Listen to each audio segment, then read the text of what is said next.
Les jeudis de l'économie avec la BCI. BCI, la banque partenaire de tous les entrepreneurs calédoniens.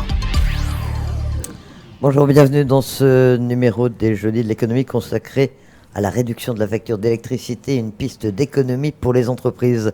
Pour en parler, je suis en compagnie de Jean-Gabriel Fagé, le directeur général d'Enercal. Bonjour. Bonjour. En compagnie également de Philippe Méran-Berger, directeur général de EC. Bonjour. Et de Stéphanie Despalma du cabinet de Christopher Gigès, membre du gouvernement en charge de la transition énergétique. Bonjour également. Bonjour. Merci d'être là tous les trois pour nous éclairer et éclairer les chefs d'entreprise sur la possibilité pour eux de faire des entreprises dans cette période de sobriété énergétique. C'est une expression relativement récente dont on parle beaucoup en métropole. En Calédonie aussi, la sobriété énergétique, c'est quelque chose d'indispensable aujourd'hui. Jean-Gabriel Fagé.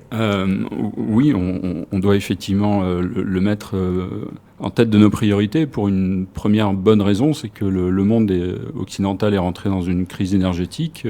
On n'y échappe pas en Nouvelle-Calédonie, notamment à cause du renchérissement des combustibles qui tiennent encore une part importante dans la constitution de l'électricité qui est vendue aux Calédoniens. Je ne parle pas de la métallurgie. Les clients calédoniens consomment encore de l'énergie d'origine fossile à des coûts élevés. Donc on a déjà, en premier lieu, un problème économique. Et c'est déjà rien que par cette raison que la sobriété trouve toute sa justification aujourd'hui. C'est la même analyse que vous faites. Oui, effectivement. En plus, après, tous les problèmes un peu plus généraux de changement climatique et de la nécessité de produire une énergie qui soit de plus en plus verte. Donc, tous ces deux principaux éléments doivent effectivement inciter à la sobriété énergétique et aux économies d'énergie. Alors, on l'a bien compris, une sobriété énergétique indispensable, mais qui n'a pas les mêmes causes. Cette crise de l'énergie n'a pas les mêmes causes que celles qu'on rencontre en Europe aujourd'hui. La Calédonie a encore beaucoup d'énergie fossile. Est-ce que la solution, c'est de passer à des énergies alternatives, à des énergies qui ne soient pas fossiles, ou est-ce que ce n'est pas forcément la piste à choisir immédiatement ?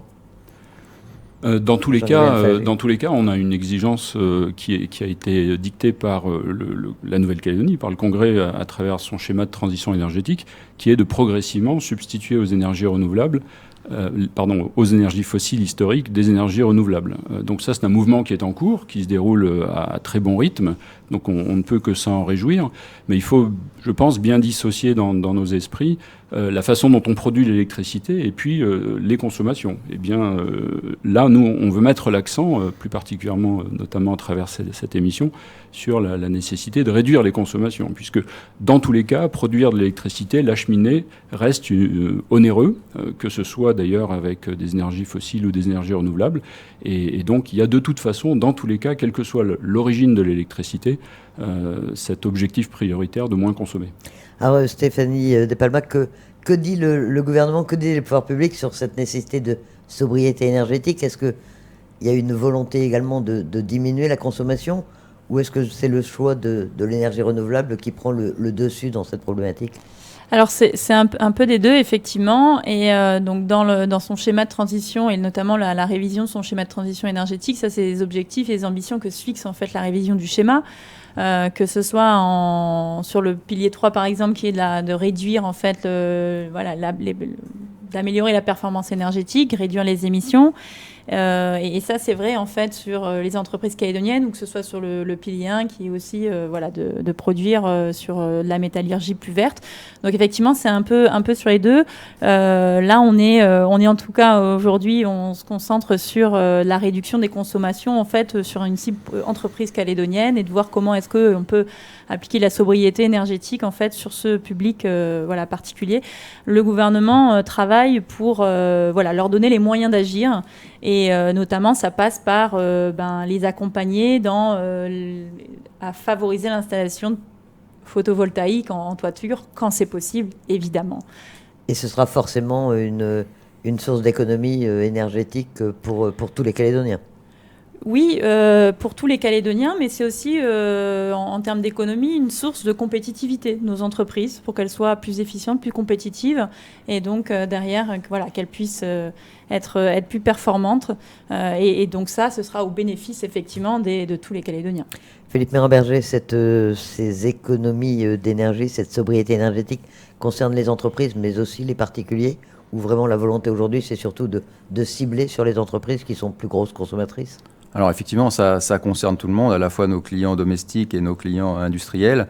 Les clients industriels représentent à EC à peine 0,6% de nos clients, donc c'est une population assez restreinte, mais plus de 35% de la consommation d'énergie.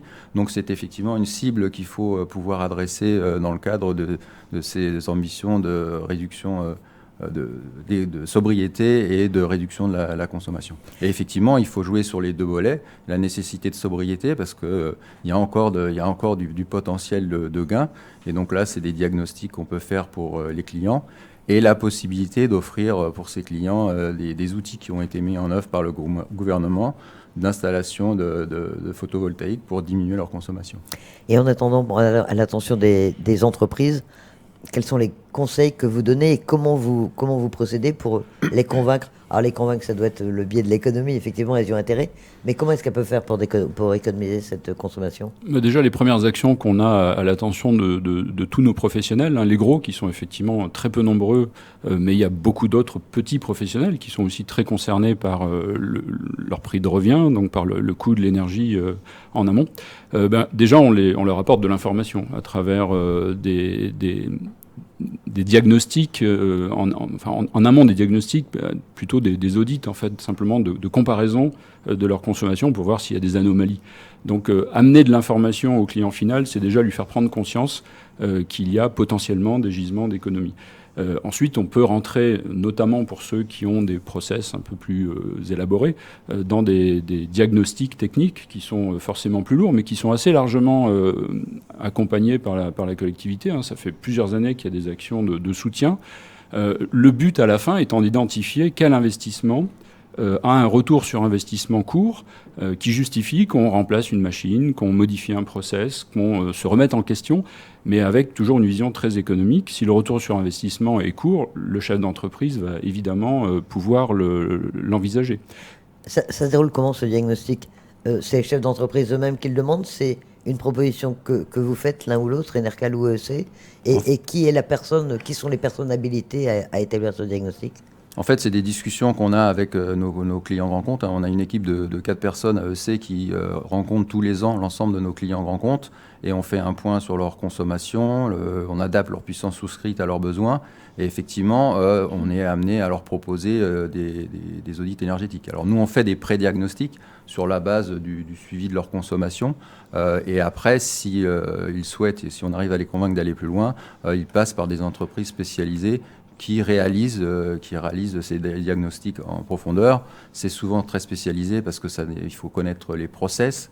Et donc, voilà, on est simplement conseil en termes de possibilité de réaliser ces audits et de sources de financement que peut mettre en œuvre le gouvernement.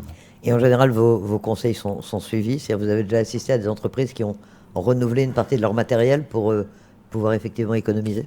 Quelques-unes, mais il y a encore une marge de progrès important à ce niveau-là pour que les entreprises s'emparent vraiment de ce sujet. C'est un problème qui concerne également la fonction publique et tous les bâtiments publics qui existent en Nouvelle-Calédonie. Effectivement, et donc c'est aussi une sensibilisation qui doit être faite au niveau du secteur public et on l'encourage fortement. Il y a beaucoup déjà de programmes qui sont mis en œuvre en fait pour sensibiliser aux bonnes pratiques et c'est aussi vrai dans la fonction publique, mais c'est aussi pour les entreprises en fait à travers les programmes et notamment le pacte vert, l'accord 4 qui est en train d'être élaboré, c'est de réussir à les impliquer plus fortement, ces entreprises, qu'elles soient publiques ou privées, les impliquer plus fortement dans cette sobriété énergétique en leur donnant des moyens d'agir, d'aller plus loin et de s'accaparer, de s'emparer de ces plans d'action qui pourraient être issus en fait des diagnostics qui seraient réalisés. Et donc ça c'est une volonté assez forte et donc le gouvernement travaille sur ce sujet-là à travers le pacte vert. Alors c'est quoi ce pacte vert et il en est où? C'est le gouvernement, le secteur de Christopher Gégès qui travaille dessus? Il en est où? Il est négocié avec quelqu'un? Il aboutit? C'est en cours d'élaboration. Et il prévoit quoi? Voilà, en fait, l'objectif du pacte vert, c'est donc d'impliquer les entreprises plus fortement. On s'inscrit dans le schéma de transition énergétique, toujours dans ce pilier 3 qui est performance énergétique, sobriété énergétique. Et l'objectif, c'est qu'il y ait des engagements en fait, pris pour qu'elles se sentent plus accompagnées. Alors les accompagner par des moyens d'installer plus facilement des installations, par exemple photovoltaïques, et faire de l'autoconsommation. C'est les accompagner aussi à réaliser ces diagnostics, alors en cofinançant des diagnostics énergétiques avec par exemple l'Agence calédonienne de l'énergie à hauteur de 50%. C'est une piste qui est envisagée. Le gouvernement a déjà, en fait, pour permettre aussi l'installation en fait, de panneaux photovoltaïques en toiture, débloqué en fait, la limite cadastrale pour permettre l'installation de ces panneaux photovoltaïques et réduire la consommation en fait, d'énergie. C'est aussi un engagement de prix de former, de sensibiliser les acteurs économiques, alors pas les entreprises directement, mais leurs représentants, les confédérations, les chambres consulaires, qui, elles, ont des ressortissants et donc elles puissent diffuser, distiller l'information en fait, à leur niveau de les gestes, les bonnes pratiques et qu'est-ce que la sobriété numérique. Et eux, Enercal ont vocation à s'associer au pacte vert ou Alors, ils sont trop au cœur pour du l'instant, dispositif. Ce sera les premiers signataires de ce pacte vert en tant qu'entreprise effectivement référente sur ce secteur-là. Et les signataires pourront d'ailleurs être en contrepartie, diffuser ces bonnes pratiques, s'engager à ce que les plans d'action qui soient issus des diagnostics puissent être suivis au mieux. Donc effectivement, c'est des pourvoyeurs de conseils et ils distillent les informations au mieux. Ouais. Les conseils, les bonnes pratiques, en fait, on a l'impression, on en parle beaucoup quand même, que c'est les bons gestes au quotidien, que c'est du bon sens, en fait. C'est en ces périodes où on ne peut pas mettre la clim trop fort, l'éteindre quand on quitte une pièce, éteindre la lumière. C'est des choses aussi simples qu'il faut rappeler aujourd'hui aux consommateurs. Ça démarre effectivement par là. Donc c'est le premier point. Les opérations qui sont le plus faciles à réaliser, c'est de prendre conscience que la climatisation, il ne faut pas la laisser à 17, mais la passer à 20-24, ne pas laisser la lumière allumée, ne pas laisser les portes ouvertes lorsqu'on climatise une salle. Ça commence par ces choses-là. Et après, effectivement, en particulier pour les entreprises, il faut aller plus loin en regardant un peu plus précisément les process et les process qui consomment beaucoup d'énergie pour lesquels il serait judicieux d'investir pour pouvoir réduire sa consommation d'énergie.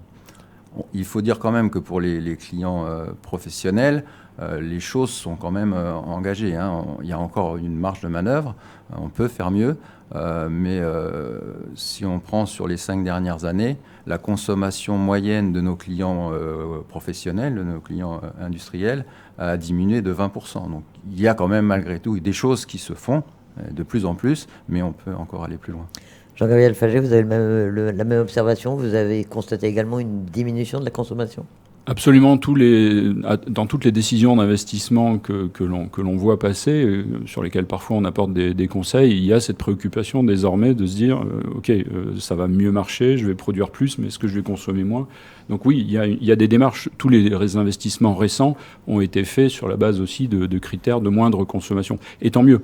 Mais il faut que ça se diffuse dans l'ensemble de la population, les particuliers à travers des gestes de sobriété au quotidien, les petits professionnels de la même façon, des commerçants, des toutes petites entreprises qui néanmoins consomment de l'électricité. Et puis effectivement, pour les plus gros, il y a des questions d'investissement dans de l'efficacité énergétique. D'ailleurs, c'est historique. Depuis qu'on parle de transition énergétique, on a bien dans l'ordre des priorités la sobriété, l'efficacité énergétique et ensuite la substitution par du renouvelable des énergies dont on a impérativement besoin, parce qu'on s'en passera pas. Mais voilà, les critères les considérations de sobriété et d'efficacité énergétique sont vraiment cruciales. Elles sont peut-être un petit peu passées au second plan à certains moments, mais là aujourd'hui elles reviennent au-dessus de l'actualité.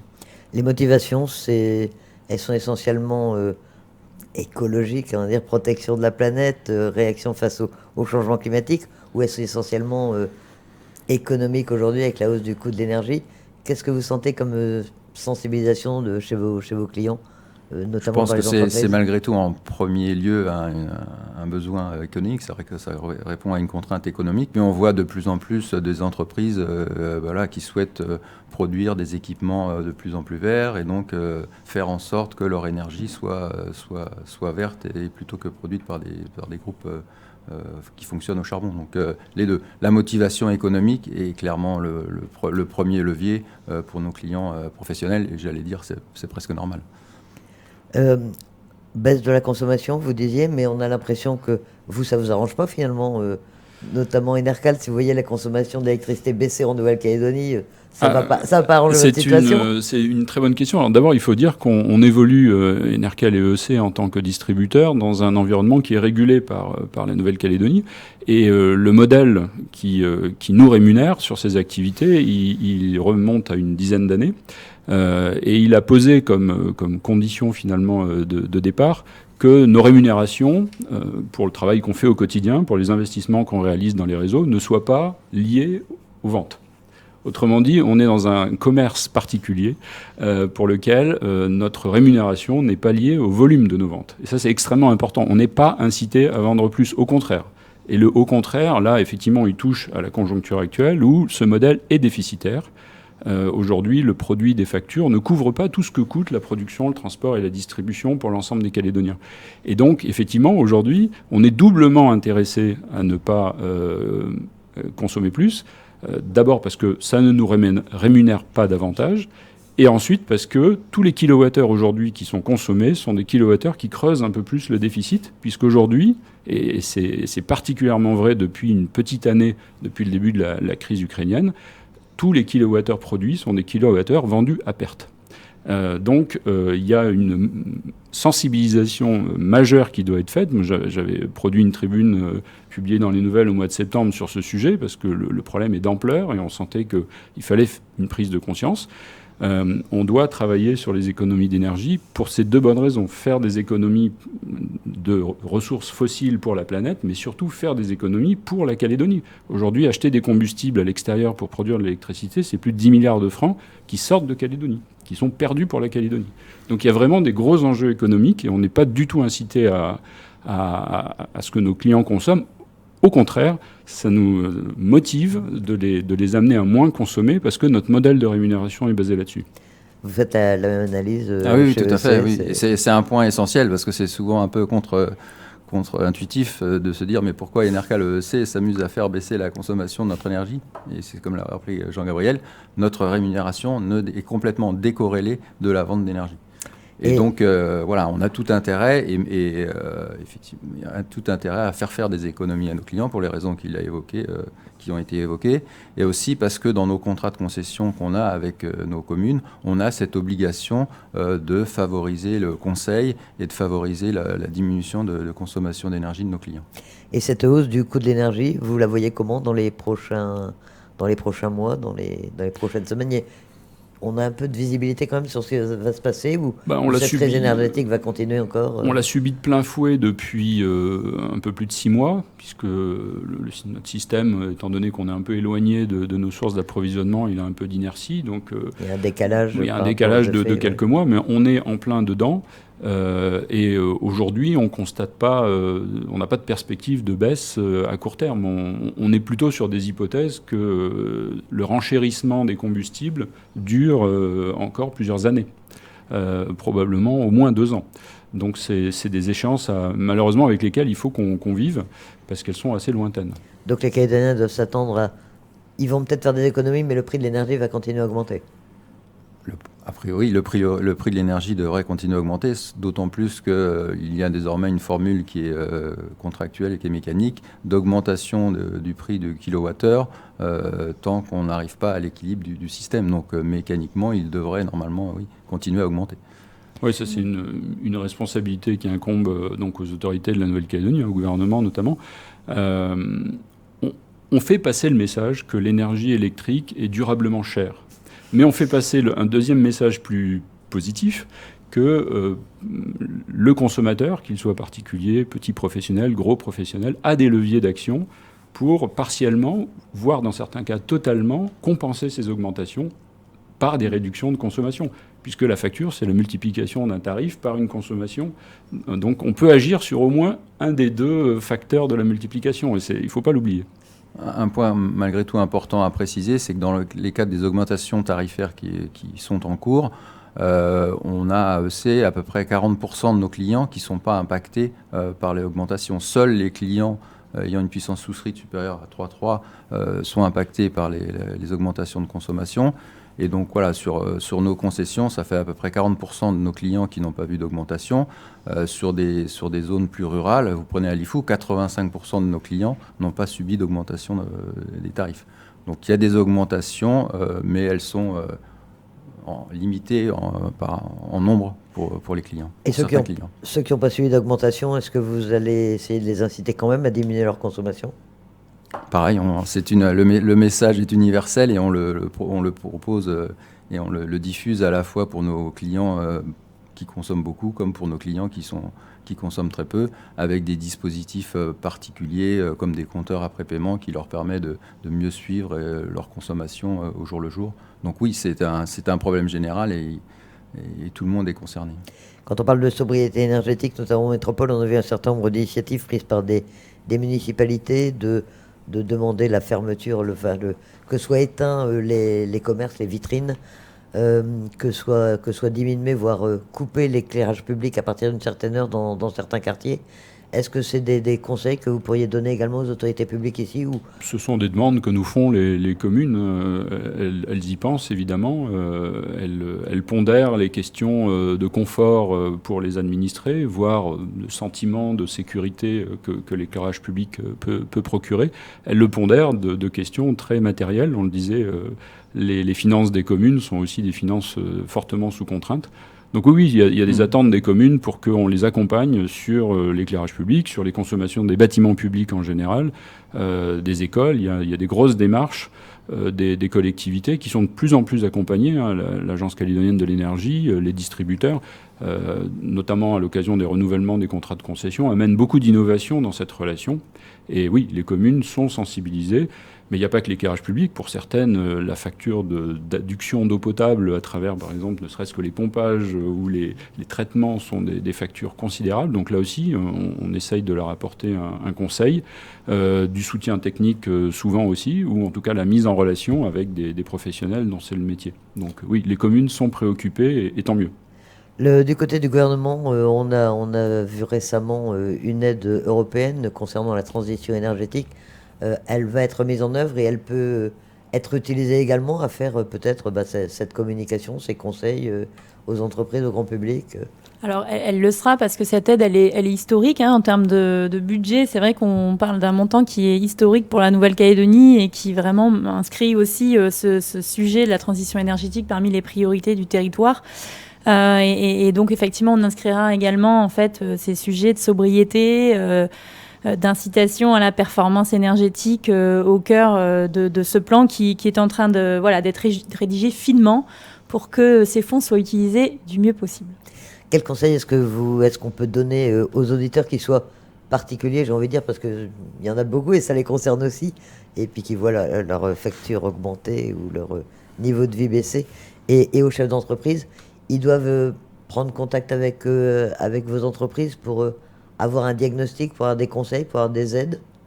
Oui, bien sûr, ouais, c'est la première démarche à faire. Donc nous, on distille beaucoup d'informations de sensibilisation d'une manière générale, mais après, oui, les clients sont les bienvenus auprès de la société pour qu'on puisse envisager avec eux une analyse de leur consommation. Alors les analyses de consommation sont plus sommaires pour les clients particuliers, beaucoup plus complexes pour les clients professionnels. Mais oui, c'est une obligation qu'on a dans le cadre de nos contrats de pouvoir aider nos clients à faire des économies d'énergie. Pour une entreprise, quelle économie vous pouvez faire miroiter? Vous avez une idée à peu près de combien vous pouvez faire? Une bonne pratique peut faire baisser la consommation d'énergie? D'une manière générale, je dirais qu'une bonne pratique, on peut sûrement facilement compenser les augmentations qu'il y a eu récemment. Donc 10-12% en généralisant les bonnes pratiques permettrait de compenser l'augmentation. Après, pour les industriels où il y a des process potentiellement complexes, il faut regarder plus précisément les sources principales de consommation et les investissements qui pourraient être faits pour diminuer ces consommations. Mais donc oui, après c'est très difficile et ça dépend vraiment de chaque entreprise. Il y a alors dans le cadre de ce qui est mis en place par le gouvernement, la possibilité pour les entreprises d'installer des panneaux solaires entre 250 et 750 kW.